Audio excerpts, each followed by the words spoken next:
ये काफी important question है। कॉम्पिटिटिव एग्जाम्स में भी आता है और सीबीएसई में भी आता है।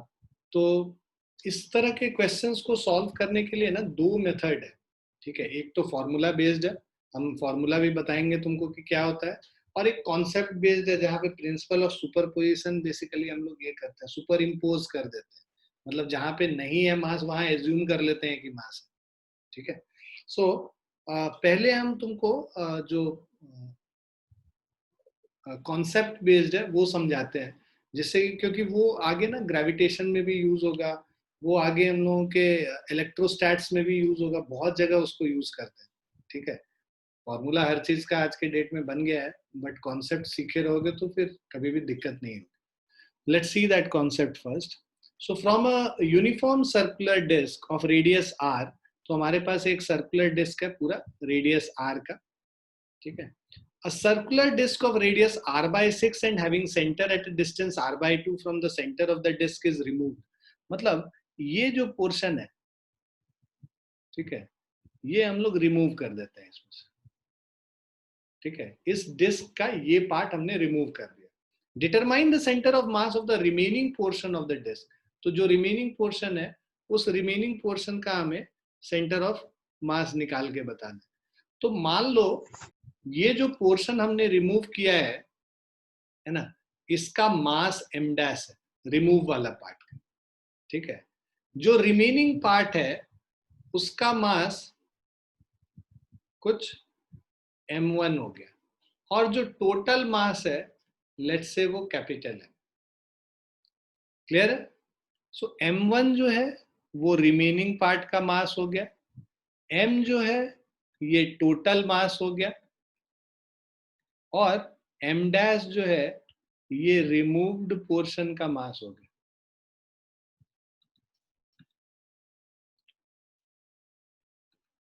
Is it clear to everyone?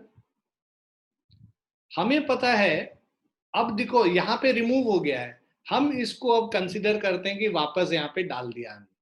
ठीक है, जब हमने यहाँ पे इसको वापस डाल दिया है तो अब क्या है कि ये जो मास है इसका, इसके वजह से, और जो रिमेनिंग पोर्शन है, मान लो जो रिमेनिंग पोर्शन है उसका सेंटर ऑफ मास कहीं यहाँ पे पी पॉइंट, राइट। अब ये जो ओ डैश पे centre of mass M dash का है और पी पे जो सेंटर ऑफ मास m1 का है, उन दोनों का कंबाइंड सेंटर ऑफ मास कहाँ होगा? वो ओ पे होगा, क्योंकि एक सर्कुलर डिस्क का पूरा सर्कुलर डिस्क जब कंप्लीट है, कोई मास नहीं हटा हुआ है, तो उसका सेंटर ऑफ मास कहाँ पे होता है? ओ पे ही होता है। आ रहा है समझ में? जो रिमेनिंग पोर्शन है, रिमेनिंग पोर्शन मतलब कुछ इस तरीके का चीज होगा जिसमें से ये गायब है, राइट। तो ये जो रिमेनिंग पोर्शन है इसका सेंटर ऑफ मास कहीं इधर खिसक जाएगा थोड़ा सा, है ना। ये सेंटर ओ से कहीं और पी पॉइंट पे पहुंच गया, और इसका मास m1 है। ये जो पोर्शन था, ये पोर्शन, इसको हमने अलग से डाल दिया, उसका सेंटर ऑफ मास इसके सेंटर पे ही है, यहीं पे सेंटर पे होगा। और ये सेंटर ऑफ मास मान लो m1 का है, ये m डैश का है, दोनों मिला के सेंटर ऑफ मास कहाँ पे? यहाँ पे ओरिजिनल डिस्क के सेंटर पे। ये कॉन्सेप्ट क्लियर है सबको? Yes sir. तो जो हमने हटाया उसको वापस डाल दिया, वापस डाल के हमने देखा कि कंबाइंड सेंटर ऑफ मास कहाँ पे होगा? वो ओरिजिनल सेंटर जो डिस्क का था वहीं पे होगा। तो अब हम लोग पहले तो मासेस निकालते हैं, जो रिमेनिंग पोर्शन है और जो टोटल पोर्शन है। हमें पता है कि let total mass be m, let total mass of disk be m, capital M. So mass per unit area, so mass per unit area of disk, so mass per unit area of disk क्या हो जाएगा? Capital M को हम area जो पाई are square से divide कर देंगे तो मास पर यूनिट एरिया हो गया ऑफ डिस्क। तो mass of remaining part, so mass of remaining part is equal to m1, मतलब कि m divided by pi are square into area of the remaining part. Area of the remaining part क्या होगा? भाई पाई are square में से तुम कितना portion remove कर दे रहे हो? रेडियस r/6 का एक डिस्क रिमूव कर दे रहे हो, तो ये क्या हो जाएगा? पाई इंटू r/6 का होल स्क्वायर। ये एरिया से कम कर दिया हमने, है ना? पूरा एरिया पाई आर स्क्वायर था, उससे पाई r/6 का होल स्क्वायर तुमने लेस कर दिया। उस एरिया को तुम मल्टीप्लाई कर दोगे मास पर यूनिट एरिया से, तो रिमेनिंग पार्ट का मास निकल जाएगा। ये पार्ट क्लियर? यस अब ये 36 माइनस 1 35, तो ये क्या हो गया? इसको हम लोग लिख सकते हैं m by pi are square into 35/36 into pi are square. Pi are square cut गया, तो ये जो बचा हुआ पोर्शन है उसका मास क्या हो गया? 35m/36। ये m1 का वैल्यू हो गया। और हम लोग का जो m डैश जो हम लोग रिमूव किए हैं उसका मास अगर हम लोग देखेंगे तो उसका मास इज इक्वल टू, ये जो हम लोग रिमूव किए पाई r/6 है उसका मास, तो उसका मास 1/36 बच जाएगा।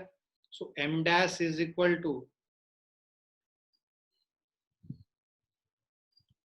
m by pi are square into pi are square by 36 cancel करके m/36। इनफैक्ट m से सब्ट्रैक्ट कर देंगे तो भी आ जाएगा, मैं बस इसको दिखाना चाह रहा हूँ।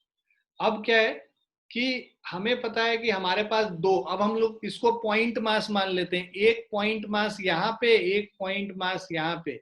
इसका डिस्टेंस हम लोग को निकालना है x, और ये डिस्टेंस हमें पता है कितने डिस्टेंस पे है? r/2 के डिस्टेंस पे है इसका सेंटर। यहाँ पे मास कितना है? m/36 है, और यहाँ पे मास कितना है? 35m/36 है। ये पॉइंट मास और ये पॉइंट मास। क्लियर है बच्चों? Yes sir. अब हमारा जो फॉर्मूला होता है m1x1 plus m2x2 divided by m1 plus m2 होता है। मतलब यहाँ पे अगर ओरिजिन इसको मानोगे तो m1 into x1 is equal to m2 into x2, right? तो इसको अगर हम लोग फॉर्मूले को सॉल्व करते हैं m1x1, so we have 35m/36 into x, right, is equal to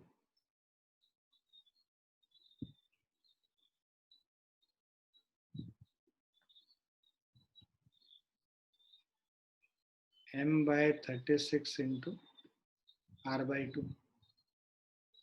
clear है? अब हम लोग क्या करेंगे? 36 और 36 कैंसिल हो गया, m कैंसिल हो गया, तो x का वैल्यू कितना हो गया? ये लास्ट वाला पेपर बता दीजिए।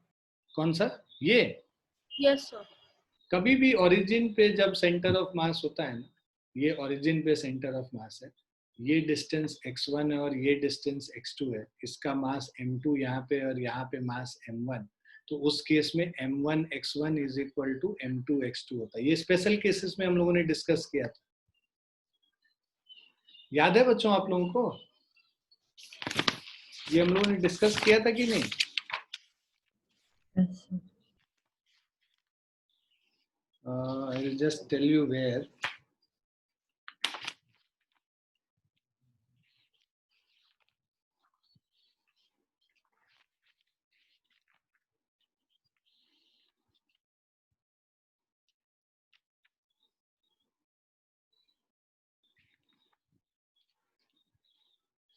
नोट्स में तुम पीछे देखना, पहली क्लास में ही हम लोगों ने लिखा था कि if the centre of mass of two particles of the system were at origin, तो वहां पे m2r2 is equal to m1r1 हो जाता है डायरेक्टली। यस अदरवाइज तुम वो फॉर्मूला भी लगा सकती हो।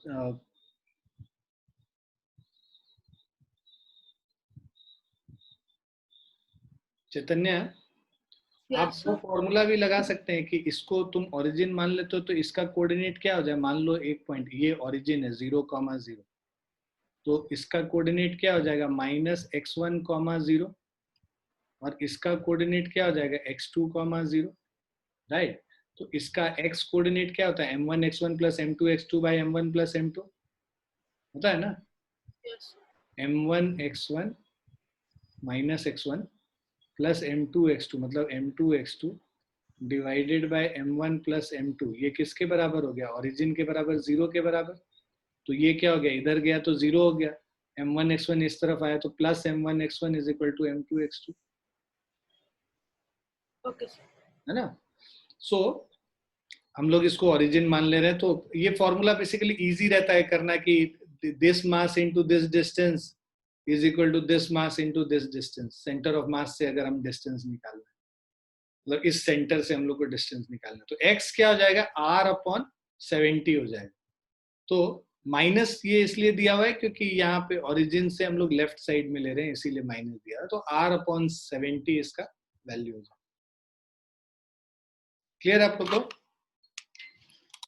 Yes, sir.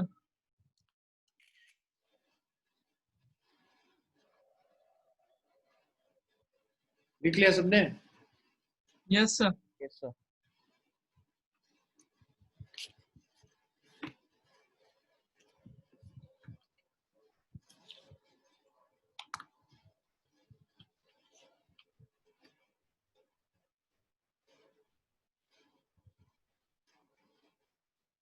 अब एक कॉन्सेप्ट लिखो यहाँ पे,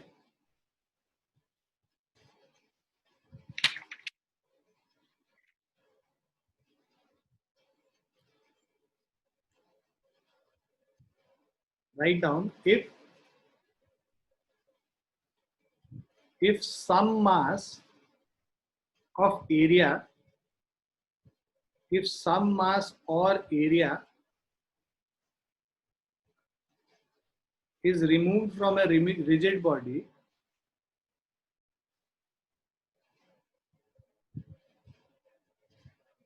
is removed from a rigid body, then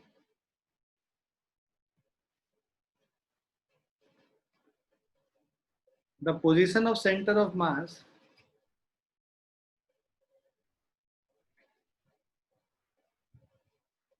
so then the position of center of mass of the remaining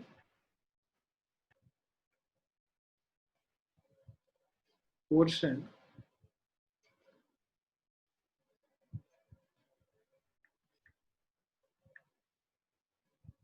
so if some mass or area is removed from a rigid body, then position of center of mass of the remaining portion is obtained from the following, is obtained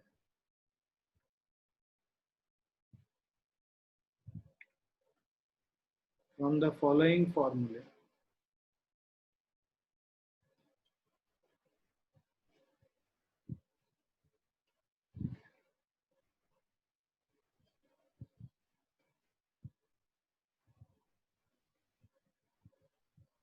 मान लो अगर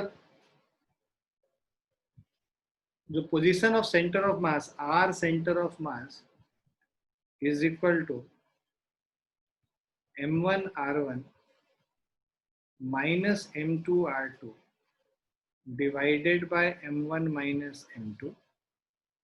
इसको अगर area के terms में लिखना चाहें वैसे भी लिख सकते हैं, a1r1 minus a2r2 divided by a1 minus a2. So here m1, a1 और r1 जो है are the values of the whole masses m1, a1, r1, ठीक है? These are values of whole masses, ठीक है? और m2, a2 और r2 ये values of the mass which has been removed, values of mass, मतलब ये मास, ये एरिया और रेडियस, ये किनका है? Values of masses which has been remove.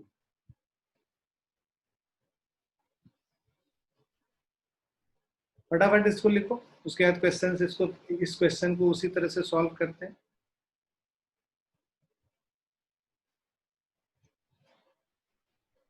हो गया सर। हाँ सर लिखिए।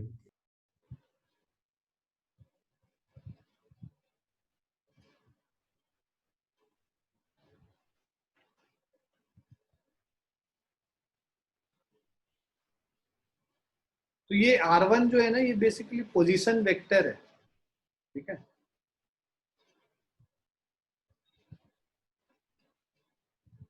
लिख लिया सभी ने? Yes, sir.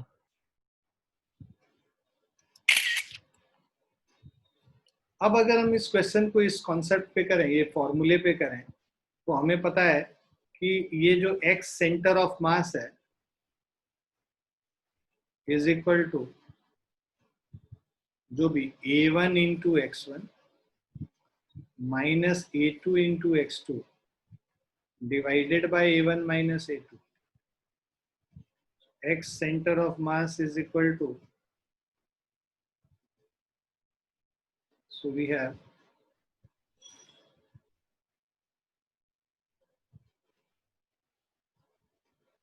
ये बचा हुआ पोर्शन का सेंटर ऑफ मास बता रहा है। ये जो x सेंटर ऑफ मास मतलब centre of mass of the remaining portion, right.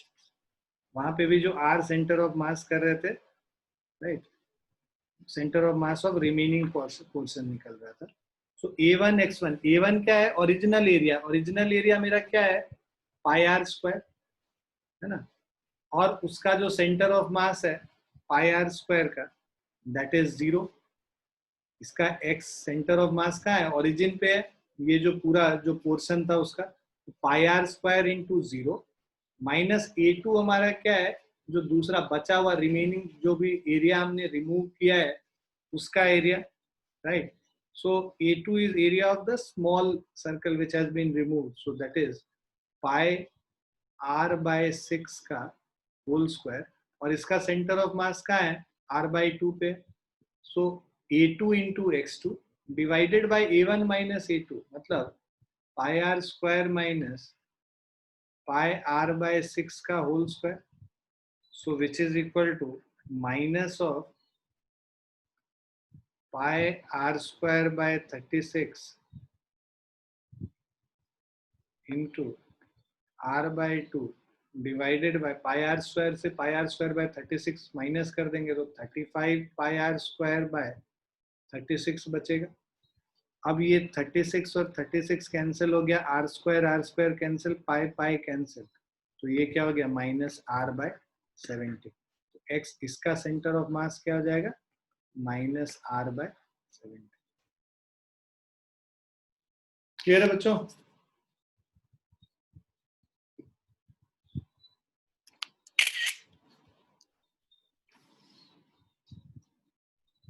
Is it clear to everyone? Yes sir.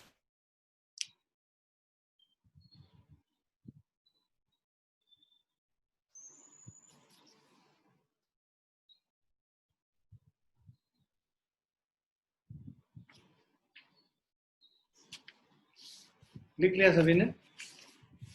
Yes, हाँ sir. सर। अब ये भी सिमिलर क्वेश्चन है। इसमें क्या कह रहा है? A circular plate of uniform thickness has a diameter of 56 centimetre. तो डायमीटर 56 सेंटीमीटर, तो radius is equal to 28 centimetre हो गया। A circular portion. सर हाँ, सर आपकी शेयर स्क्रीन मतलब बहुत ब्लरी आ रही है मेरे पे, आप डायग्राम बना सकते हैं? अरे बालक रिफ्रेश मार लो। सर कर चुका एक बार ना, ट्राई, वो नहीं हो रहा। जो डायग्राम लिख रहा है वो ठीक दिख रहा है और बना हुआ ब्लरी है। वही तो कह रहा हूँ, जो आपकी स्क्रीन शेयर है वो नहीं आ रही, जो आप एनोटेट कर रहे हो वो दिख रहा है। एकदम विचित्र तुम्हारा एकदम कंप्यूटर है भाई, है? यूएस से मंगवाया, ट्रम्प का बीमारी लग गया क्या है भाई? बताता कुछ है ही नहीं। ये दिख रहा है? हाँ सर।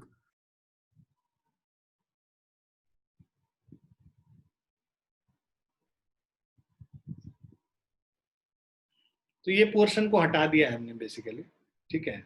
तो ये कह रहा है जो रेडियस जो पूरा ओरिजिनल प्लेट का था वो 28 सेंटीमीटर है, राइट। और ये R1 हो गया।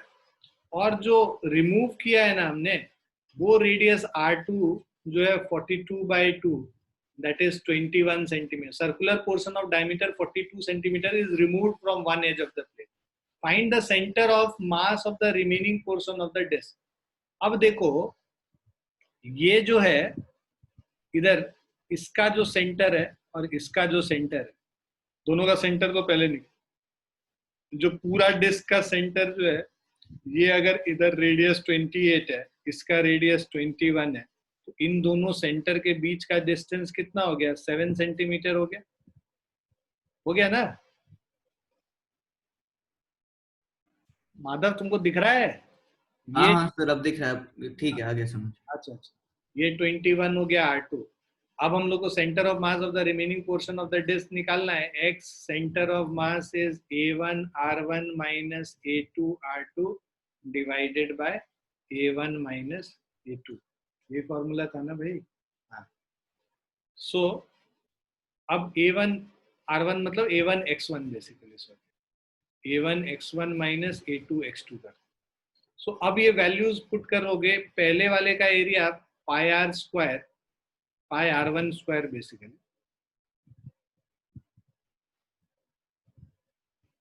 so A1 is equal to 22/7, या तो कट ही जाएगा, उसका क्या जरूरत है। So pi into 28 square minus pi into 21 square, right? Sorry, I'm sorry. So this is pi into 28 square into x1. into x1 का मतलब कि इसका जो सेंटर ऑफ मास है वो 0 पे, origin, minus pi into 21 square, और इसका सेंटर ऑफ मास +7 पे हो गया, into 7 divided by A1 minus A2 pi 28 square minus pi 21 square. So this is X center of mass is equal to, ये pi तो सारा कैंसिल हो गया, तो 21 square into 7 divided by 28 square minus 21 square. So this will be equal to 3087 divided by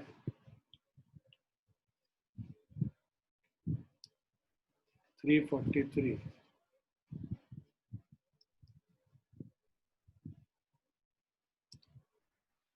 So this is equal to 9.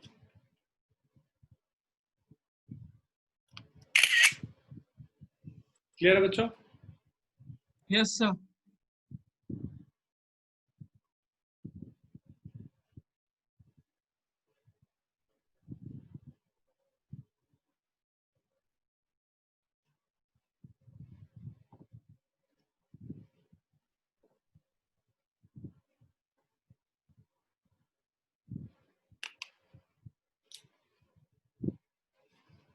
So what does this mean that center of mass is 9 centimeter? Like it's 9 centimeter from the origin.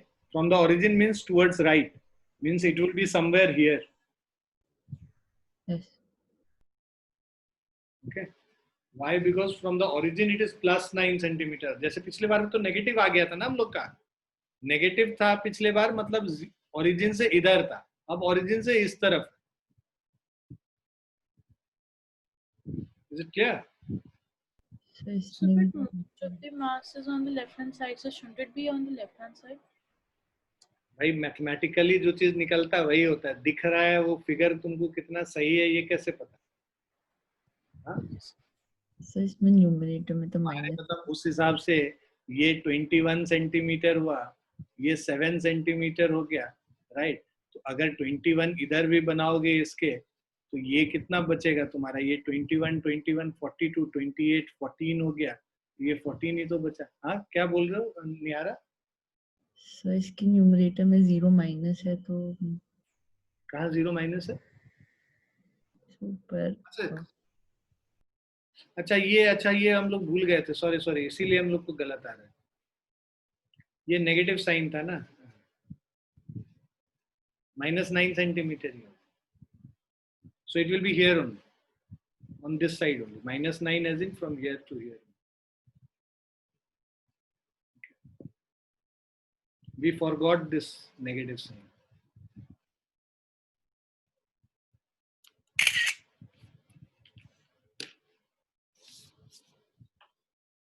ये हो गया सबका?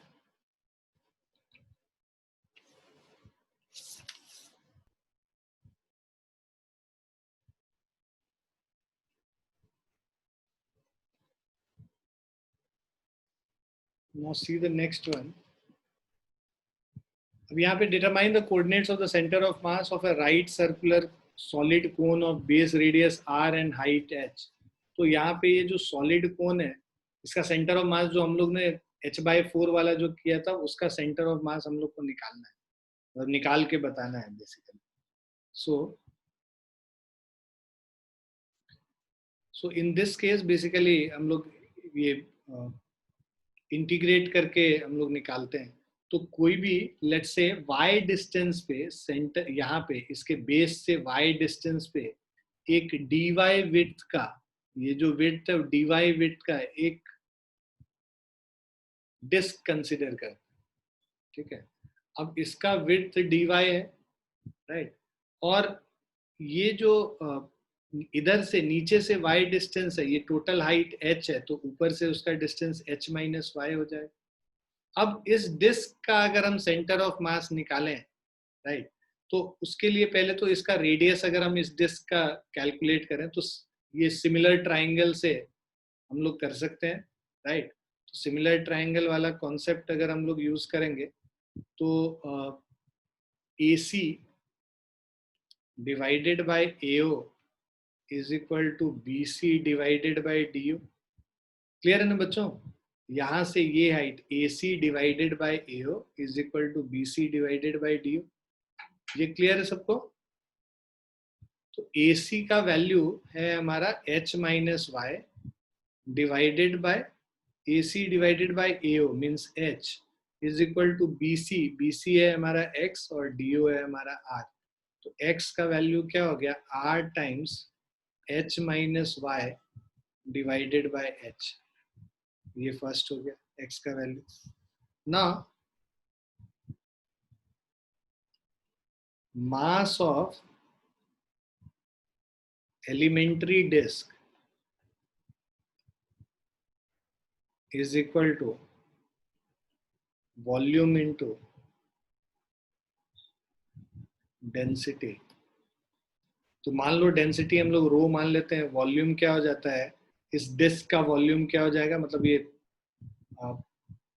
पाई are square H अगर हम लोग करेंगे तो pi into x square into height dy हो गया इस सिलेंडर का, pi are square h into density rho हो गया. So this is equal to x का वैल्यू अगर हम लोग डाल देते हैं, so this will be rho into pi, x is r square h minus y by h का whole square into dy. So this is our mass, small mass dm. ठीक है. नाउ सेंटर ऑफ मास का जो coordinate देखो, x coordinate तो same ही रह जाएगा, यहाँ पे y कोऑर्डिनेट वेरी कर रहा है, तो y centre of mass is equal to 1 by m y dm. अगर पूरे का सेंटर ऑफ मास हम लोग को निकालना है तो 1 बाय m y dm, ये जो फॉर्मूला हमारा सेंटर ऑफ मास का था ये निकालें. तो अब ये वैल्यूज यहाँ पे पुट करते हैं तो हमारे पास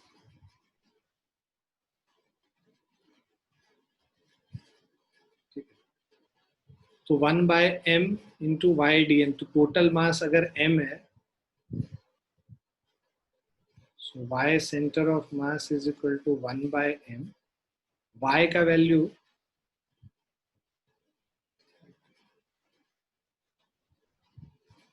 y इंटू dm. dm का वैल्यू है हमारा rho into pi are square h minus y का whole square divided by h square into d y. जितना कांस्टेंट टर्म है सबको बाहर कर लेते हैं, तो y centre of mass is equal to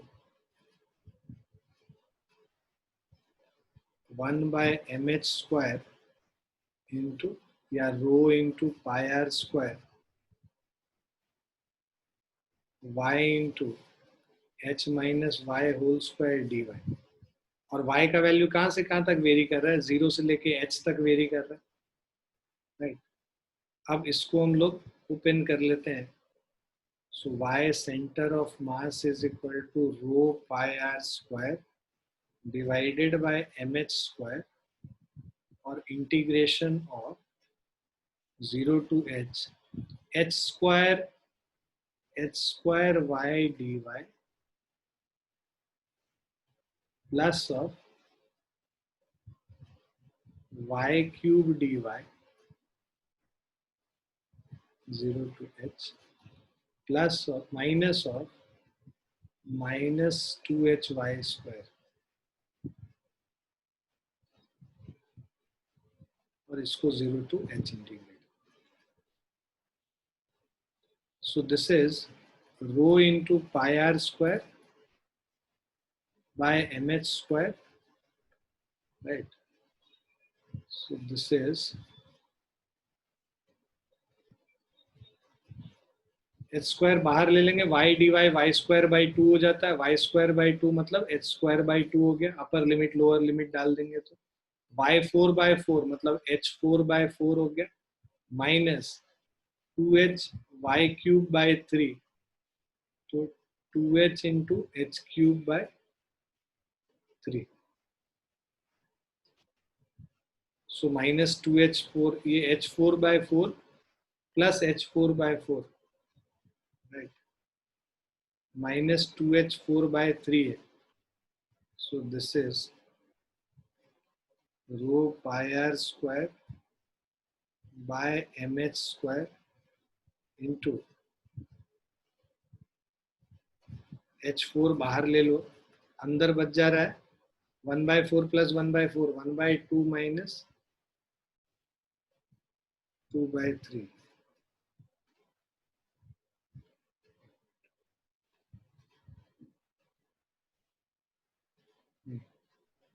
1 by 2 plus 1 by 4 है ना, 1 by 2 plus 1 by 4 minus 2 by 3।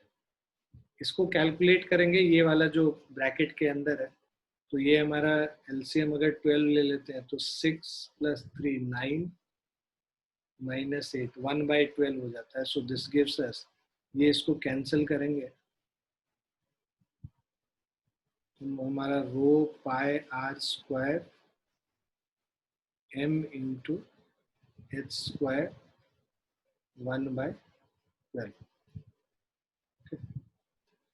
अब ये जो मास है, मास क्या होगा, ये टोटल मास जो हम लोग निकालते हैं, राइट।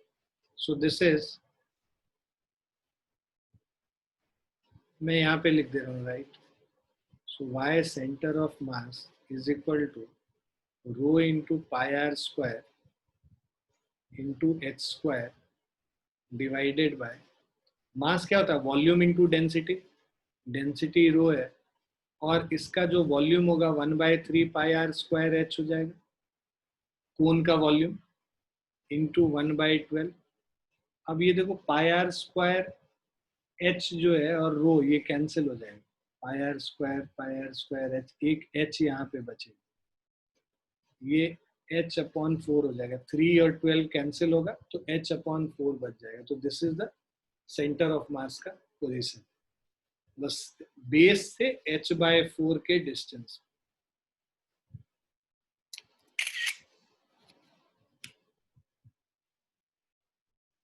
Is it clear?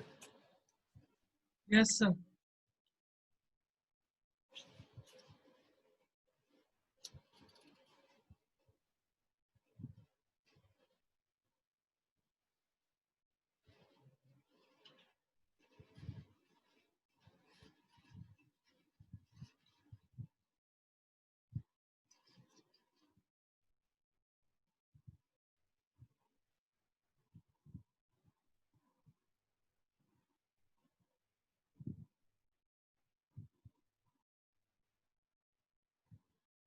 लिख लिया सबने? Yes, sir.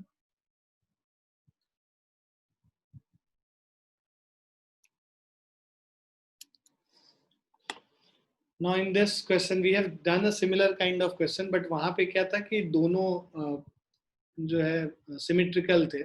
यहाँ पे एक 2L है और एक L है. तो इसका इस वाले का सेंटर ऑफ मास यहाँ पे और इसका centre of mass let's say यहाँ पे है. तो ये जो पोजीशन है इससे अगर डिस्टेंस हम मानेंगे ये L हो जाएगा और इसका L/2. तो इसका अगर कोऑर्डिनेट देखेंगे तो ये क्या हो जाएगा L/2, 0 और इसका कोऑर्डिनेट देखेंगे तो 0, L हो गया. राइट. अब x centre of mass is equal to m1 x1 plus m2 x2 divided by m1 plus m2. So m1 x1 means m into, right, L/2 plus m2 2m into 0 divided by m plus 2m. So this is m L/2 divided by 3m.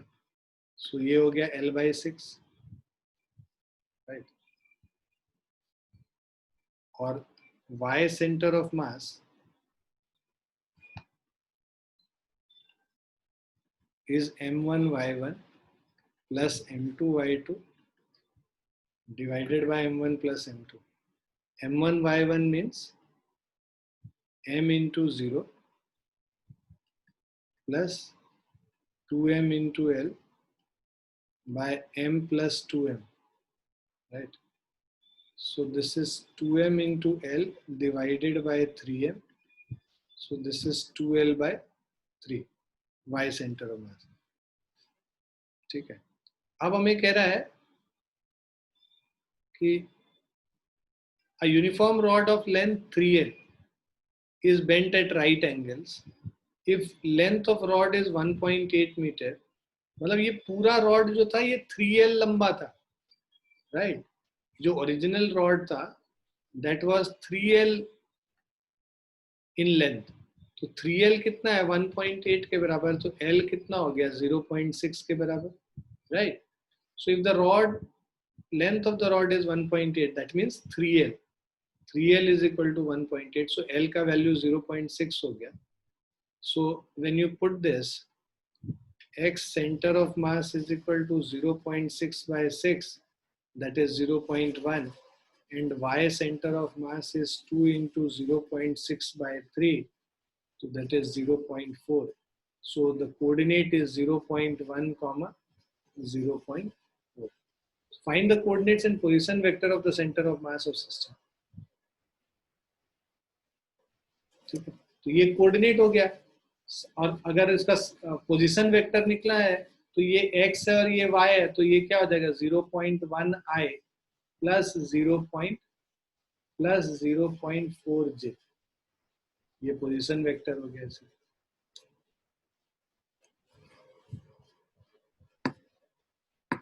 Clear है बच्चों?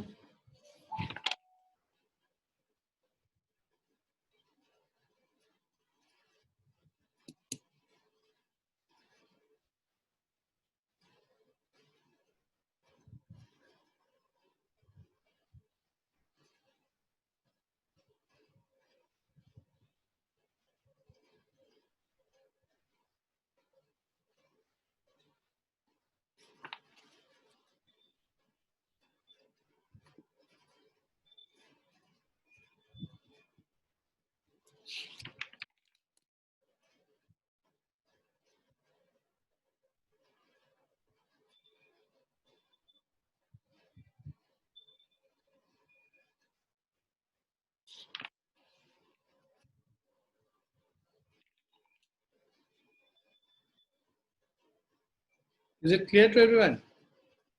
Yes, sir.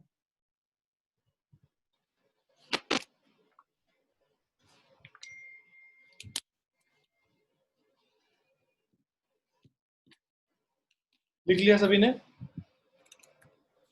Yes.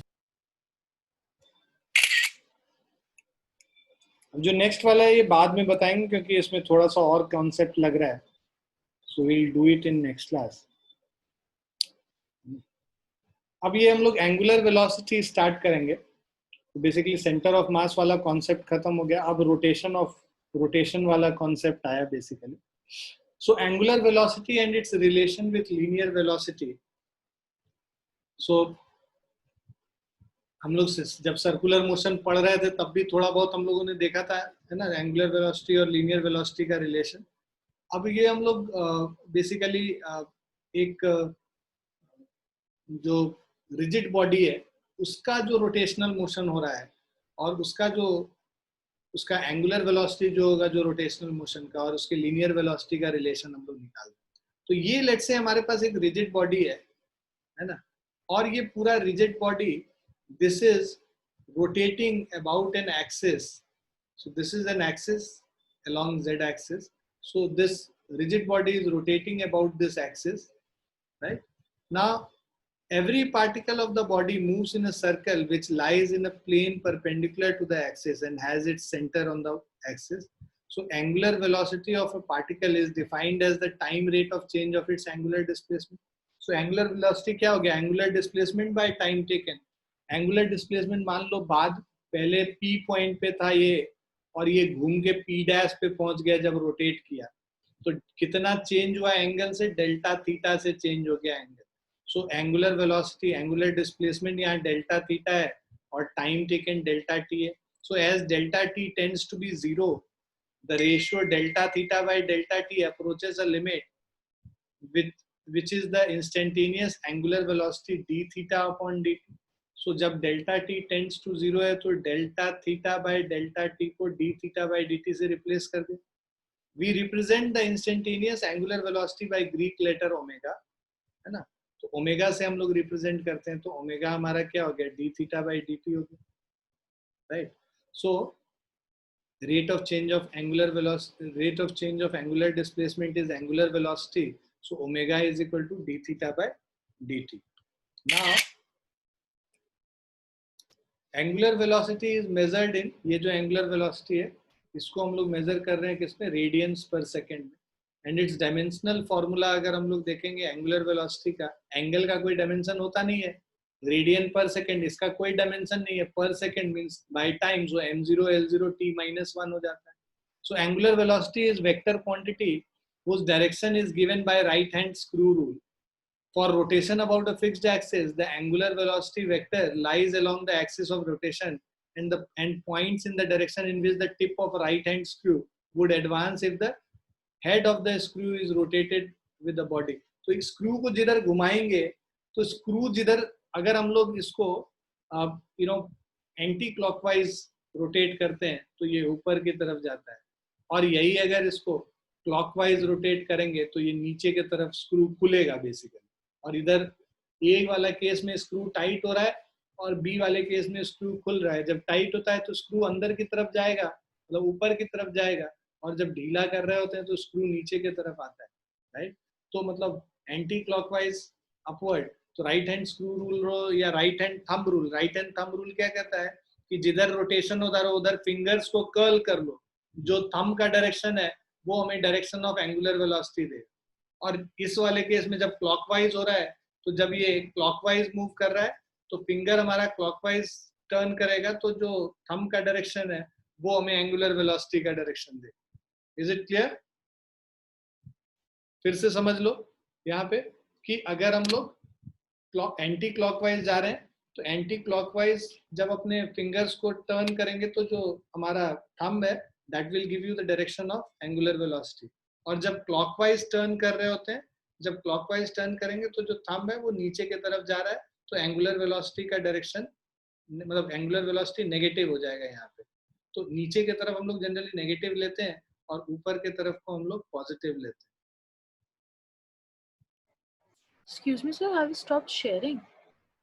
Yeah, because I was telling it, मतलब ये video मतलब अपने आपको दिखा के बता रहे. Okay, sir.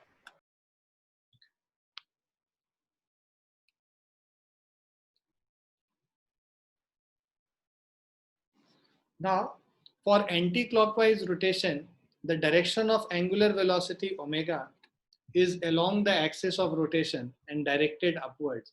So ये जो एंटी क्लॉकवाइज रोटेशन है, the direction of angular velocity is omega and is along the axis of rotation directed upward. And for clockwise rotation, the direction of angular velocity omega is along the axis of rotation and directed downwards.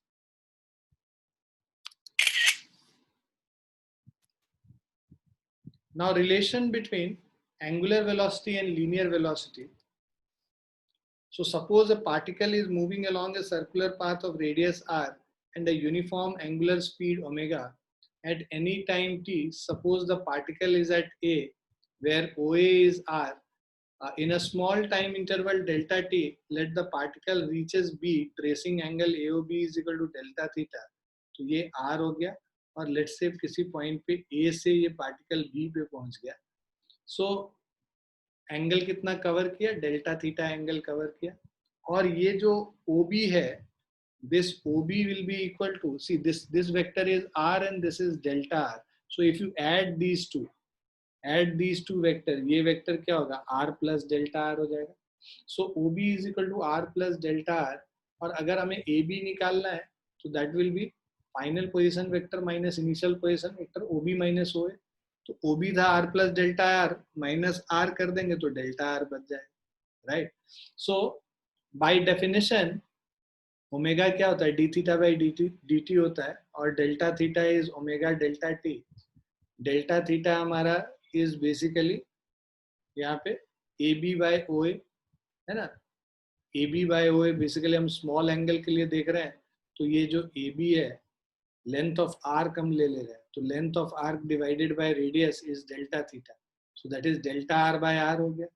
So delta theta को हम लोग replace कर लेते हैं omega delta T से, ये वाले जो equation. So omega delta T is equal to delta r by r. और हम लोग जो है ओमेगा इंटू आर, इस r को इधर लेके चले जाएंगे तो delta r by delta T is omega r. Delta r by delta T क्या है? हमारा linear velocity. So v is instantaneous velocity. So we know that v is limit delta t tends to 0 delta r by delta t. So that means यहाँ पे भी दोनों तरफ limit कर देंगे तो limit delta t tends to 0 omega r हो गया. तो v is equal to क्या हो गया? ओमेगा r के बराबर हो.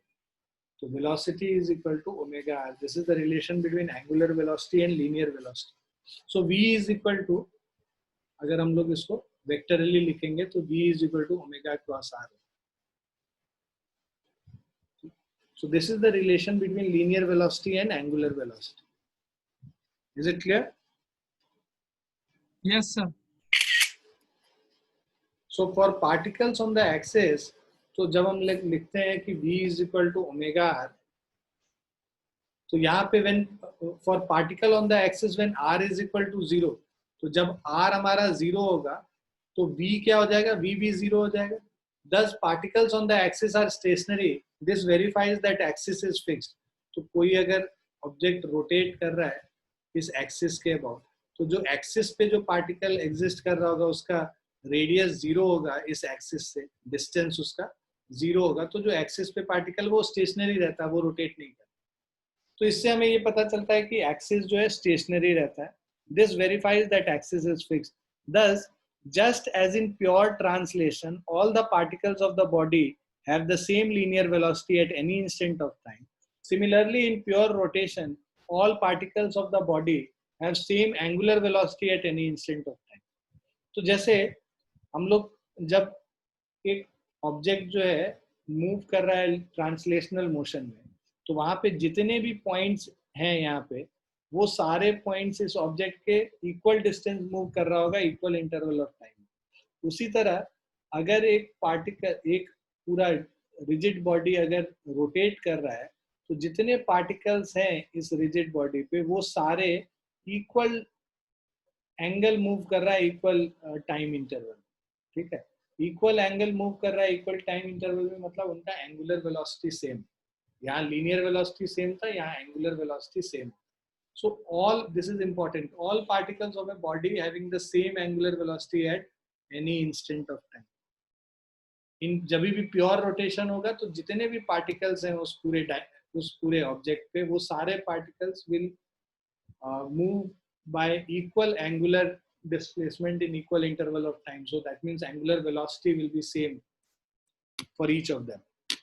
Now equation 44 shows that V depends on R distance of, so equation 44 as in V is equal to omega R जो था हमारा, ये show करता है कि V is dependent on R distance of particles from axis of rotation. Thus, although angular velocity omega of all the particles of rigid body is same, तो omega constant है, but V क्या है, R पे depend, R तो very करेगा ना, अगर इसके पास में ऑब्जेक्ट है या इसके दूर ऑब्जेक्ट है, R दोनों का अलग अलग होगा, R अलग अलग होगा तो V भी अलग अलग होगा. So the linear velocity of V of particle lying at different distances from axis of rotation is different. Is it clear? Yes, sir. So we'll stop here for the day. इसके आगे हम लोग next class में करेंगे. ठीक ठीक है बच्चों? Yes, sir.